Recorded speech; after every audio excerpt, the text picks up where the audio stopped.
When Eilat Mazar realized she discovered an ancient structure near Jerusalem, she turned to the Bible to help explain what she found. Beneath the ancient slopes of Jerusalem, a silence kept for 3 millennia has been shattered. For generations, tales spoke of King Solomon's hidden tomb, a chamber said to hold gold, wisdom, and forbidden biblical secrets. Many dismissed it as mere myth, until an excavation revealed a buried passage leading to a sealed chamber. What emerged has left archaeologists speechless and believers awestruck. The City of David mission. The Bible mentions Solomon's burial in a single, understated verse. He rested with his ancestors and was buried in the city of David. Yet, it offers no landmark, no tomb description, and no hint of direction. Just a clue that has sent explorers and scholars chasing shadows for centuries. The city of David, the oldest settled core of Jerusalem, lies just south of the present-day Temple Mount. In Solomon's time, it was a narrow ridge rising above the Gihon Spring, stretching roughly 9 to 12 acres. It was here, according to Scripture, that David established his royal residence and the seat of Israel's early monarchy. If Solomon was truly buried near his father, his tomb must lie somewhere within, or beneath, this ancient slope. In the early 2000s, Israeli archaeologist Dr. Eilat Mazar began an ambitious excavation. The site sat on the northeastern ridge overlooking the Kidron Valley and Jerusalem. Trained in the tradition of her grandfather, the renowned Benjamin Mazar, her approach was unconventional, yet deeply rooted in faith and evidence. As she famously said, "I work with the Bible in one hand and the tools of excavation in the other." She says to us, if you knew the Bible like I know the Bible. Mazar strongly believed that biblical texts were not legends, but historical maps written in ancient language, waiting to be read with precision. And this is only part of it, and it's very impressive. She believed that if the scriptures described where kings built, ruled, or were buried, archaeology could one day prove it. In 2005, Mazar and her team unearthed something extraordinary, the remains of a massive stone structure, unlike anything previously found in the area. The walls were monumental, some nearly 7 meters thick, constructed from large, well-cut stones, and beneath them lay a network of rooms. Looking at the stones, I can hear the voice of the sound of the stones. Courtyards and storage chambers. Mazar believed that the structure's sheer scale and position could mean only one thing. It was royal. She proposed that this could be the long-lost palace of King David and the very center of his kingdom. She drew her conviction from the biblical accounts of David's reign, particularly 2 Samuel chapter 5 verse 11 and 1 Chronicles chapter 11 verse 8. These verses describe David's construction of his palace with the help of Phoenician craftsmen and cedars from Tyre. Mazar's discovery fit both the text and the terrain. The building stood above the stepped stone structure, a massive terraced support system that seemed designed for a palace or administrative complex. Pottery fragments recovered from the lowest layers of the site dated to the Iron Age 2A, corresponding to the 10th century before the Common Era, the very period associated with David and Solomon. The evidence was striking. Above these early levels, Mazar found later strata from the Byzantine period, indicating that the site remained in use for centuries, even after the monarchy had fallen. So the top of Mount Moriah is a very sacred place, and the theme that holds all these building projects together. The stratigraphy told a clear story of continuous occupation, each layer revealing another chapter of Jerusalem's history. But what fascinated scholars most were the artifacts embedded within those Iron Age deposits. Among the discoveries were large storage vessels, some bearing ancient Hebrew inscriptions. One jar fragment partially carried the name of a high-ranking official mentioned in other ancient sources, suggesting the presence of an administrative center. Excavators also uncovered animal figurines and fertility symbols, which Mazar believes echo the cultural blend of the region at that time, a kingdom both influenced by and interacting with its neighbors. Each piece, when examined, pointed toward a society organized enough to sustain monumental architecture, bureaucracy, and complex trade, all consistent with the biblical image of Solomon's empire. But radiocarbon analysis further deepened the intrigue. The dating aligned roughly with the transition between David's and Solomon's reigns, though results were debated among experts. Some argue that the building belonged firmly in David's time, while others saw its construction as extending into Solomon's early years. This overlap placed the discovery squarely within the generation that witnessed Jerusalem's transformation from tribal capital to imperial city. But Mazar's findings were met with both excitement and controversy. while some hailed her discovery as the most compelling physical evidence yet of the biblical monarchs. Critics, however, urged caution, noting that while the structure was undeniably monumental, direct links to David or Solomon remained speculative. Yet even skeptics acknowledged that the engineering required to erect such walls, the administrative order implied by the artifacts, and the sheer effort of quarrying and construction all pointed to a centralized monarchy capable of mobilizing vast labor and resources, an image that perfectly mirrors the description of Solomon's reign. Mazar took this as a sign that the ancient city still had more to reveal, and as her work continued, she would encounter a new discovery that would challenge centuries of scholarship and bring her closer than anyone before to the world of King Solomon himself. The Solomonic Wall discovery. In 2010, at the base of the Temple Mount, in an area known as the Ophel, Eilat Mazar and her team unearthed the remains of an enormous system of fortifications, walls, towers, and a gatehouse so massive that its foundations seemed deeply embedded within the city's structural core. This area, lying just south of the Temple Mount, had long been recognized as a strategic passage between the city of David below and the sacred precinct above. Mazar believed this was more than just another stretch of ancient masonry. She proposed it was the physical evidence of one of the Bible's most significant building projects, the fortifications of King Solomon. This discovery unfolded in layers, with each one revealing more of what appeared to be an organized royal-scale complex. Just like her 2005 discovery, pottery fragments collected from the lowest courses of the walls dated to the period traditionally ascribed to Solomon's reign.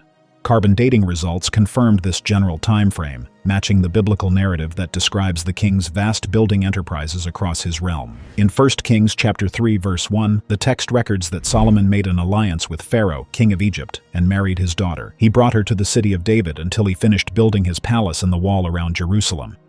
Mazar strongly believed that the stones beneath her hands might have been the very ones mentioned in that verse. Architecturally, the structure bore striking similarities to known Iron Age fortifications at other royal centers, such as Hazor, Megiddo, and Gezer, three cities the Bible also claims Solomon fortified. Just beneath the southern wall of the Temple Mount, you can see that even behind me. Each of these sites displayed gatehouses built on the same pattern, 6 chambers, flanked by towers, constructed with enormous ashlar blocks. The design of the Jerusalem wall mirrored these features, once again reinforcing the idea of a unified architectural style. The Ophel fortifications extended across several areas, incorporating thick defensive walls, administrative rooms, and large storage facilities. These installations suggested that the complex was not only defensive. Iron Age, like First Temple period, floor layers, you can see the pottery there. But also bureaucratic, perhaps a hub for managing supplies, trade, and royal activity. Among the artifacts uncovered were delicate yet powerful symbols of authority, bullae, or clay seal impressions, bearing Hebrew inscriptions. These tiny seals were once used to authenticate official documents. A number of them are partial inscriptions of names matching those of high-ranking figures mentioned in biblical texts, suggesting the work of royal administrators. Is to see the connection between these floor layers. In addition to the seals, Mazar's team uncovered fragments of imported luxury goods, Phoenician-style pottery, decorated ivories, and exotic materials that pointed to far-reaching trade connections. The presence of these items fits perfectly within Solomon's biblical profile as a monarch presiding over an era of opulence and international diplomacy. Phoenician craftsmanship, in particular, was proof of the enduring alliance between Solomon and King Hiram of Tyre, whose artisans were said to have helped construct both the royal palace and the first temple. The walls themselves were built with astonishing precision. Large squared stones were fitted so tightly that even after 3 millennia, the joints were visible but unmoved. The gatehouse, with its symmetrical chambers and towering entryway, spoke of organized labor and advanced engineering. But if these walls truly belonged to Solomon's great building campaign, then what else might lie within their foundations? Could the king who built them have chosen to rest within the very fortress he created? But as with nearly all major discoveries tied to Scripture, controversy followed swiftly. Some archaeologists argued that the pottery and radiocarbon samples could not be pinned so precisely to Solomon's reign. They suggested the wall might date slightly later, to the 9th century, perhaps during the time of the Judahite kings who succeeded him. Others went further, claiming that the biblical accounts of Solomon's empire were exaggerated or symbolic, representing theological ideals rather than literal history. Mazar, however, stood firm, insisting that her interpretation rested not on faith alone, but on stratigraphic logic and material evidence too strong to ignore. Her conclusions reignited an old academic divide: the minimalists, who viewed biblical narratives as largely post-exilic myth, and the maximalists, who believed the texts preserved genuine historical memory. However, regardless of where scholars fell on the spectrum, none could deny the scale or significance of the discovery. And as the dust settled over the Ophel dig, Mazar turned her attention to another puzzle buried in Jerusalem's landscape that reached even deeper into the city's royal past. Centuries before her excavations, early explorers had searched for a site they called the Tombs of the Kings, believing that those forgotten chambers might conceal a clue to the greatest secret of all, where Solomon himself was laid to rest. The Tomb of the Kings excavation. In the year 1863, during an age when explorers and scholars combed the Holy Land in search of tangible proof of the Bible's most sacred stories, Louis-Félicien Joseph Cagnard de Saulcy, a French archaeologist and numismatist, began an excavation on the city's northern slope, just outside the ancient walls. There, half buried beneath centuries of earth and vegetation, he uncovered the entrance to a monumental rock-hewn tomb of royal scale, unlike anything yet seen in Jerusalem. De Saulcy claimed he had found nothing less than the burial place of the kings of Judah, the resting site of David's descendants, and perhaps even Solomon himself. He drew his reasoning from Nehemiah chapter 3, verse 16, which mentions the sepulchres of the kings. The grandeur of the structure seemed to match the biblical description, and de Saulcy and his contemporaries felt as though the veil over Israel's ancient monarchy had finally been lifted. The site, which came to be known as the Tomb of the Kings, presented architectural features of monumental sophistication. A broad staircase, carved directly into the bedrock, descended from the surface into a large open courtyard. This space, some believed, once hosted funerary rites for Judah's royal dead. The air grew cooler as one stepped down, the noise of the city above fading into silence. Facing the courtyard stood a portico, its facade decorated with columns, capitals, and intricate stonework carved in high relief. Though weathered, the craftsmanship was unmistakably refined, evoking the dignity of a royal necropolis. Beyond the portico, narrow openings led into a maze of burial chambers, interconnected through small passageways. The chambers themselves were hewn with geometric precision, each lined with niches for sarcophagi and carved benches where mourners might have once placed offerings. Archaeologists later estimated that the complex could have accommodated as many as 50 burials. Within the main chamber, de Saulcy discovered a series of stone coffins, one of them monumental, massive, finely carved, and adorned with floral and geometric motifs, fit for a king. Convinced that it belonged to a monarch of the House of David, perhaps Solomon himself, de Saulcy transported it to France, where it was displayed in the Louvre Museum for decades. But as archaeology matured and new methods of analysis emerged, doubts began to surface. Stone by stone, the evidence began to point to someone else. The style of the carvings, the form of the inscriptions, and the stratigraphy of the site all pointed to a period far later than the time of Solomon, closer to the 1st century of the Common Era, nearly a millennium after the United Monarchy. Soon enough, scholars began to realize that de Saulcy's royal attribution, though romantic, was impossible. Through further study, the tomb was re-identified as the burial place of Queen Helena of Adiabene, a Mesopotamian ruler who converted to Judaism around the middle of the 1st century. Helena was a remarkable historical figure, a queen who left her throne to dwell among the Jewish people, building palaces in Jerusalem and offering famine relief to its poor. Ancient historian Flavius Josephus records that she and her sons were buried in elaborate monuments north of the city, at a site he described as being at the pyramids. Inside the complex, one sarcophagus bore a faint inscription reading, Queen Seta, a title scholars linked to Helena or a member of her royal household. The craftsmanship of the tomb, once thought to reflect the grandeur of Solomon's era, now stood as a testament to the wealth and devotion of a later queen. And for those still searching for Solomon's lost resting place, de Saulcy's discovery carried a deeper warning. If such an elaborate tomb could be mistaken for the sepulchre of Israel's kings, then what if Solomon's burial chamber was far humbler and sealed away from all human eyes? So where lies Solomon's tomb? King Solomon was no ordinary ruler. The scriptures describe him as a man who understood both the natural and the divine, who conversed with kings and commanded laborers, and who sought not mere wealth but knowledge. With such immense power came danger. enemies beyond Israel's borders, rival dynasties, and the constant threat of invasion.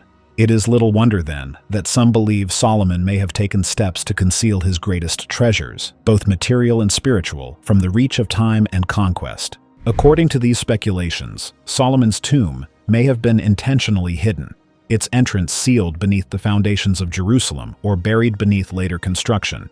But if such concealment took place, it would not have been merely to protect gold or jewels, but to safeguard symbols of divine authority, objects that represented the very soul of his kingdom. Some traditions claim he rests beneath the very temple he built, a site now shrouded by centuries of conflict and reverence. But archaeological exploration beneath the Temple Mount is strictly forbidden, rendering the possibility of confirming this unreachable. Other scholars have turned their attention elsewhere, pointing toward Mount Zion, once thought to hold the royal necropolis, though evidence has failed to confirm it. There's also speculation surrounding Ethiopia, a far-reaching claim rooted in ancient Ethiopian tradition. According to local legend, Solomon fathered a son with the Queen of Sheba, and that child carried the bloodline of the House of David to Africa. If found, researchers speculate Solomon's tomb may contain golden ritual vessels, once used in temple ceremonies. Others envision inscribed tablets, bearing records of trade routes, alliances, or even philosophical writings, evidence of a mind that sought to bring order to the earth.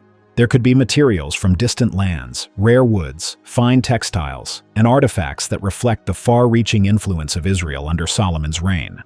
And perhaps representations or relics of the First Temple, the very structure that stood as the heart of his devotion and the pride of his people. But these are only possibilities, and the confirmed location of Solomon's tomb remains speculative. Still, one mystery continues to shadow all others: the fate of the Ark of the Covenant. Said to have been housed within the Holy of Holies in Solomon's temple, the Ark remains one of the most sought-after relics in human history. Some researchers have speculated that if Solomon's tomb were ever located, it might contain inscriptions, clues, or symbolic objects that could hint at the Ark's final resting place. If you enjoyed this video, don't forget to click on the next video on your screen.